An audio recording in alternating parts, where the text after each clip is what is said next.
Hey, how's it going everyone? This is Anthony from Anthony's Customs, and for this review we're looking at the Marvel Legends Classic Luke Cage. This is a viewer requested review, so whoever asked for it, there you go, you're welcome. He stands, when he's straight up, probably about 7 inches tall. He's bent a little bit, but he's got some size to him. He's not the bulkiest figure, but I don't believe Luke Cage is supposed to be that bulky in this classic look, so I guess that's alright. He does have a lot of unique sculpt to him, so that's pretty cool. And I do like the musculature. The shape of the body is pretty good.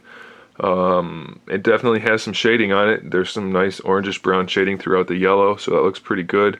The paintwork for the skin tones, it's okay. There is a little bit of shading, but you can see around the neck for some reason there's yellow in there, and I guess maybe the neck is supposed to be articulated, but mine has never been able to move. I've had a couple of them and none of them moved, so I don't know why the neck's a separate piece. So that's a little ugly, but it's not horrible. The head articulation is really good though. We can get it to go up and down, side to side, no problem. And the face sculpt it's a little crooked, but other than that, they did a really good job with it. It's very natural looking, and they did a good job with the paint also, so I'm pretty happy with that. They did a good job sculpting the collar and the shirt and everything. The belt buckle, it's a little clumsy looking, but or not buckle, but the whole belt. It's a little clumsy, but it still looks pretty good. This is 2 pieces because that's how they wrapped it around, I guess, and then pegged it in. I think that could have been executed much better because it just looks broken. As far as articulation goes, you already saw the head. The ab crunch, completely frozen on this one. It was also frozen on another one I had once before, so that might be a common issue. The shoulders work no problem though, so that's pretty good. There's nice, what's the word? Wow, wrinkles. There's nice wrinkles in all of the clothing. Sculpted wrinkles, that's what I was going for, I think. Anyway, that looks good. Double jointed elbow gives him really good range of motion. He's got a wrist swivel and a wrist hinge, so that's nice.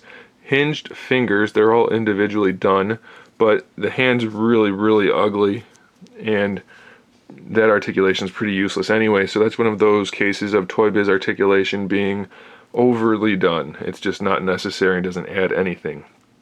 In fact, it takes away. This side though, we have just a plain old fist, which is good. I guess you could put him in like a kung fu pose, which isn't horrible, but that hand, that top hand, still isn't very good. The sculpt work on the fingers individually is good, but that big fat knuckle area is not good. Okay, waist twist is fine. Hips, are they T-jointed? I think it might technically be a Y-joint, but it's very close to a T, so you shouldn't have too much trouble getting imposed. We have a thigh swivel. The ball joint, ball hinge works really well. Double jointed knees, really good range of motion. You should be able to pose this guy really however you want, with the exception of that ab crunch, and you shouldn't have too much trouble at all. He does have a swivel at the top of his boot. He has a nice ankle hinge and a nice ankle rocker and a toe joint, and it's all well done. So really the only problem with the articulation, other than that goofy hand, is the ab crunch being stuck. Otherwise, he's really well articulated, really well sculpted, and has a pretty decent paint job. So even if you don't like this particular look for Luke Cage, like I don't, I much prefer the modern look, this figure is much better than the modern Luke Cage. So I think I have to recommend this one. I'll go ahead and put him in some poses so you guys can see that here at the end of the video, and I will stop rambling. So there it is, guys. Thanks for watching. Make sure you subscribe to the channel so you can see my upcoming figure reviews, custom figures, and other good stuff. And in the meantime, keep collecting.